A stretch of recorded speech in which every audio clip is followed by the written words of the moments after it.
Assalamu alaikum students. How are you all? I hope you all are fine by the grace of Allah subhanahu wa ta'ala.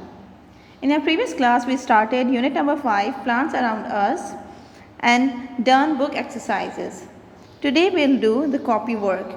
So take out your general science copies, make a title page of unit 5, plants around us, and write the heading of keywords on the next page, and write number 1 flowering, number 2 non-flowering, number 3 fruit bearing, number 4 tree, number 5 sunlight, number 6 air, number 7 soil, and the last one, number 8, is water.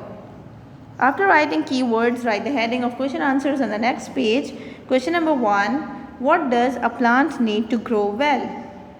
Its answer is, a plant needs soil, air, water, and sunlight to grow well.